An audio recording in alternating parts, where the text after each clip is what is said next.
이게 어쩌다가 행방불명이 돼서 연락이 되면 돌아올 수 있는 사람이 아니라 이걸 여러모로 봤을 때 돌아올 가능성이 쉽지 않다. 그렇다고 해서 사망한 것 같지는 않다. 이럴 경우에 이제 하는 게 부재자 재산 관리인의 선임입니다.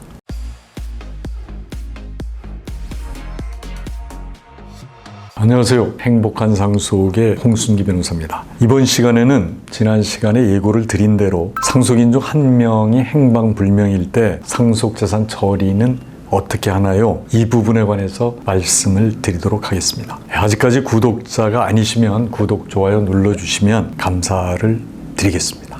우선 질문 내용을 읽어드리겠습니다. 바로 밑에 남동생이 사업에 실패한 뒤 연락을 끊고 잠적을 했는데 행방을 알 수가 없습니다. 주민등록은 아버님 집에 그대로 있습니다. 그런데 얼마 전 홀로 계시던 아버님이 돌아가셨습니다. 상속인 중 한 명이 행방불명인 상태라 아무것도 처리할 수가 없습니다. 상속재산을 처리하는 방법이 있을까요? 이런 질문입니다. 우선 상속재산을 처리하는 일반적인 방법하고 상속인이 용이하게 돌아올 가능성이 없는 경우, 또 하나는 돌아올 가능성이 있는 경우, 그 경우를 나누어서 좀 말씀을 드리고 질문에 대한 답변을 드리는 순서로 하겠습니다. 일단 상속재산을 처리하는 일반적인 방법은 상속재산 분할 협의고요. 만약에 협의가 되지 않을 때는 상속재산 분할 심판, 두 개 중에 하나죠. 그런데 상속인 중에 한 명이 행방불명이면 거의 두 개 다 하기가 어렵습니다. 우선 상속재산 분할 협의는 전원이 참여를 해야 되니까 당연히 되지를 않는 거고요. 그다음에 상속재산 분할 심판 청구도 찾을 수가 없으면 최악의 경우에는 실종 선고를 받고 나서 또 진행을 해야 될 수도 있습니다. 또 부재자 재산 관리인을 선임해야 될 수도 있고, 또 하나는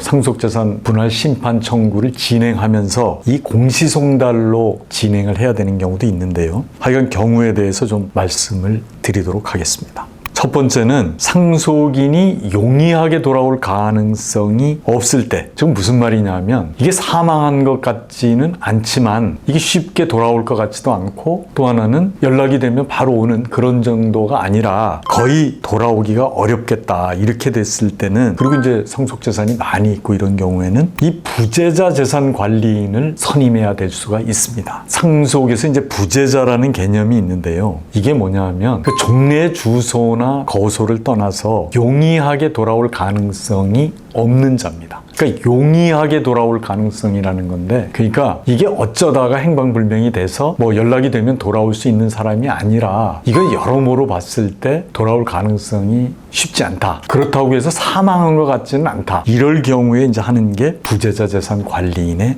선임입니다. 이제 부재자 재산 관리인은 가정법원에 심판 청구를 해야 되거든요. 이제 부재자의 최후 주소지 아니면은 그 상속 재산의 소재지, 이제 거기 가정법원에 하는 것이 원칙인데요. 그리고 이제 부재자하고 가까운 친족이 선임이 되는 것이 일반적입니다. 근데 이제 부재자하고 이해가 충돌이 되는 경우에는 선임이 될 수가 없습니다. 그러니까 같은 형제, 이런 경우는 이제 같은 상속인으로서 이해관계가 이제 충돌이 되는 경우인데, 그런 경우에는 선임이 될 수가 없는 거죠. 그래서 법원은 여러 가지 사정을 고려합니다. 그래서 부재자 재산 관리인을 선임하는 심판을 하게 되는 거죠. 그래서 이제 부재자 재산 관리인이 선임이 되면 가정법원의 허가를 받아서 상속재산 분할 협의에서부터 참여를 할 수가 있습니다. 이제 다음에는 돌아올 가능성이 있는 행불자의 재산을 정리하는 방법에 대해서 말씀을 드리겠습니다. 이런 경우에는 일단 상속재산 분할 심판 청구를 가정법원에 합니다. 그리고 그 행불이 된 상속인의 마지막 주소지를 이제 송달을 하고, 거기에서 결국 송달을 받지 않을 거니까 그러면 공시송달로 일단 진행을 합니다. 그리고 나서 행방불명자의 몫이 정해지잖아요. 상속재산 분할 심판하면 정해지는데 그 몫을 공탁하는 방법으로 정리할 수 있습니다. 그러니까 공탁을 하고 나머지를 이제 나머지 상속인들이 분할하는 거죠. 이제 공탁할 여건이 되지 않는다. 그럴 때는 이 상속재산을 일단 분할은 했고, 그 다음에 이제 공탁이 어려우면 그거를 가지고 있다가 나중에 행방불명된 상속인이 나타나면 5%의 법정이자를 붙여서 반환하면 됩니다. 또 하나는 이게 상속재산이 규모가 크다 이러면은 가지고 있는 것도 굉장히 부담이 될 수가 있거든요. 이제 그런 이런 경우에는 우선 남아있는 상속인들이 자기들의 기여분을 높이는 방법으로 상속재산 분할 심판을 하고요. 그러면 이제 행불자의 몫이 적어질 수 있잖아요. 행불자의 몫을 일단 최소한으로 하고 그거를 일단 다른 상속인들이 가지고 있다가 행불자가 나타나면 이제 규모가 적으니까 5%의 법정이자를 붙여서 반환할 수가 있고, 그리고 만약에 가지고 있는데 10년이 경과했는데도 나타나지 않는다. 그러면 상속인들이 일단 분할해서 나눠 가지셔도 됩니다. 이제 이게 행불자의 재산을 정리하는 방법 중에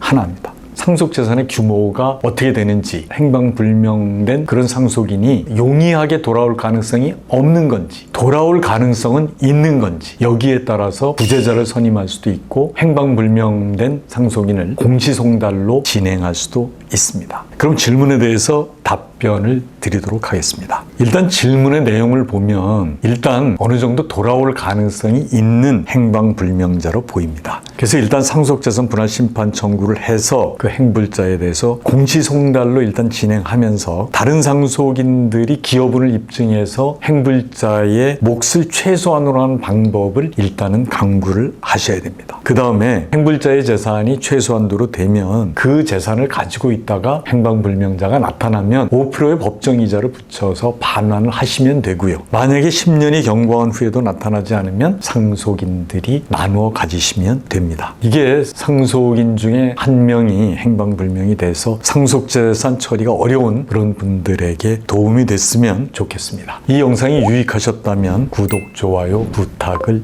드리겠습니다. 제가 몇 번에 걸쳐서 방송을 하면서 목이 몸살 감기 때문에 많이 잠겨서 여러분들에게 죄송하다는 말씀을 드리겠습니다. 다음 시간에도 더 좋은 영상으로 여러분을 찾아뵙겠습니다. 감사합니다.